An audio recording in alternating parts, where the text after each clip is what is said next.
Apa sih perbedaan Shopee Paylater sama Shopee Pinjam? Nah, apakah benar nih Shopee Pinjam katanya tidak masuk BI Checking, tidak masuk Slik OJK, berbeda dengan Shopee Paylater? Begini penjelasannya. Assalamualaikum warahmatullahi wabarakatuh. Balik lagi di channel Sekelas Pinjol. Channel ini akan membahas masalah seputar aplikasi pinjaman online, permasalahan gagal bayar, dan review aplikasi baik yang legal ataupun yang ilegal.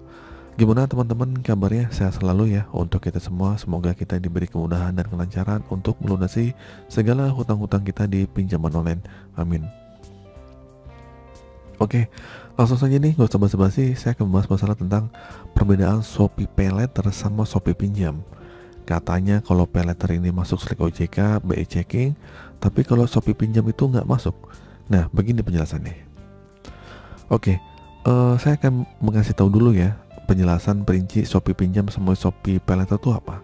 Nah, kalau Shopee Pinjam itu merupakan fitur pinjam uang online dari aplikasi Shopee, di mana pengguna bisa meminjam uang dengan limit yang telah disediakan.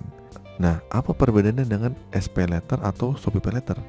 Nah, kalau perbedaan Shopee Pinjam itu bisa dicarikan limitnya, tetapi Shopee Paylater itu nggak bisa. Shopee Paylater hanya bisa digunakan sebagai alat pembayaran berbelanja saja. Nah, kalau Shopee Pinjam, Anda bisa melunasinya dengan dua cara dicicil per bulan atau dalam waktu 3 hari. Ya, itu Shopee Pinjam. Nah, tenor Shopee Pinjam juga bisa terbilang panjang ya, yaitu 3 bulan, 6 bulan, sampai 12 bulan. Namun, apakah benar nih jika Shopee Pinjam nggak masuk BI Checking seperti Shopee Paylater? Nah, saya langsung jawab aja ya. Di sini dari teman-teman yang gagal bayar, dia ngecek Slik OJK-nya, dia bilang kalau di Shopee Pinjam itu katanya nggak masuk Slik OJK atau BI Checking. Atau para joki-joki pinjol ini selalu bilang Shopee Pinjam ini termasuk dengan semi legal nih, karena nggak masuk Slik OJK sama BI Checking. Nah, berbeda dengan Shopee Paylater. Kalau kalian gagal bayar di Shopee Paylater, ya sudah pasti katanya masuk Slik OJK. Nah, SP Pinjam ini sebenarnya semi legal ya, gitu kan. Jadi yang semi legal itu ya orang bilang katanya nggak masuk Slik atau BI. Beberapa orang yang gagal bayar di sini pas Sliknya pas dia mengecek Slik, dia punya tunggakan di Shopee Pinjam dan ini tidak terdaftar. Pas udah dicek ternyata aman-aman aja gitu. Berbeda sama teman-teman yang gagal bayar di Shopee Paylater. Pas dicek dia masuk Slik OJK. Jadi orang-orang bilang Shopee Pinjam semi legal ya. Jadi yang legal itu yaitu Shopee-nya gitu. Jadi ya yang dimasuk legal Shopee-nya itu ya Shopee Paylater-nya. Dan Shopee Paylater ini gimana Bang DC-nya? DC-nya udah merata ya. Dan juga rajin juga nih bagi yang di Shopee Paylater. Jadi Shopee Paylater itu termasuk yang 4 raksasa pinjol ya. Shopee, Akulaku, Kredivo atau Kredit Pintar gitu. Oke. Kenapa dibilang raksasa Bang? Ya itu karena benar-benar ada karena ada debt collectornya, ada DC-nya dan masuk Slik OJK gitu. Dan itu yang bagi Shopee Paylater. Oke. Nah, terus jadi rata-rata teman-teman yang saya cerita ke saya gagal bayar, mereka selalu mengalami nih dari Shopee Paylater atau dari Shopee Pinjam, katanya DC-nya ini gak terlalu rajin gitu. Ada temen yang bilang katanya 4 bulan, 6 bulan, bahkan 8 bulan, 3 bulan, atau bahkan setahun DC-nya itu gak datang. Jadi kesimpulannya, kalau kalian gagal bayar di Shopee Paylater atau Shopee Pinjam, DC-nya random. Gak semua orang gagal bayar itu didatengin ya. Dan memang ada DC lapangan ya, tapi ini masih dipertanyakan legalitasnya ya. DC lapangan itu kan datang setelah 90 hari ya.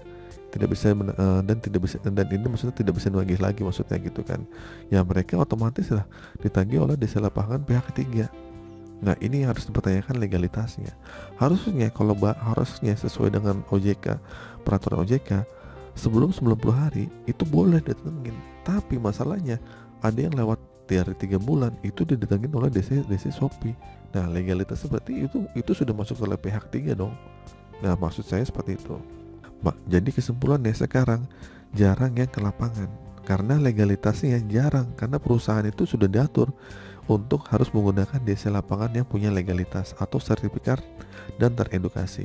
Maksudnya kalau lewat dari hal itu ya otomatis itu pakai, maksudnya kalau sudah lewat dari 10 hari ada yang menagih, itu sudah pasti dari pihak ketiga ya gitu. Dan Shopee Pinjam itu sampai saat ini masih aman ya, kecuali di wilayah Jabodetabek. Nah, untuk Shopee Pinjam sejauh ini masih aman, cuma Jabodetabek dan itu random. Jadi misalnya ada 1.000 ya orang yang gagal bayar di suatu kota itu, ya paling datangnya cuma 2, 3 atau 4 gitu kan. Jadi nggak semua orang gagal bayar didatengin. Dan layanan pinjaman uang Shopee itu disediakan oleh PT Lentera Dana Nusantara ya, dan ini sudah terdaftar dan sudah diawasi oleh OJK. Jadi kesimpulan video kali ini, perbedaan Shopee Paylater sama Shopee Pinjam itu beda ya. Kalau Shopee Pinjam itu dari Lentera Dana Nusantara, kalau Shopee Paylater itu dari PT Commerce Indonesia. Oke. Terus kalau Shopee Paylater, semua paylater udah pasti masuk slik OJK. Oke, itu aja perbedaannya ya teman-teman ya. Menjawab pertanyaan-pertanyaan kalian, perbedaan Shopee Paylater atau Shopee Pinjam, dan bagaimana apakah ada DC-nya merata atau tidak, masuk slik atau tidak. Oke, singkat saja video kali ini. Akhir kata, assalamualaikum warahmatullahi wabarakatuh.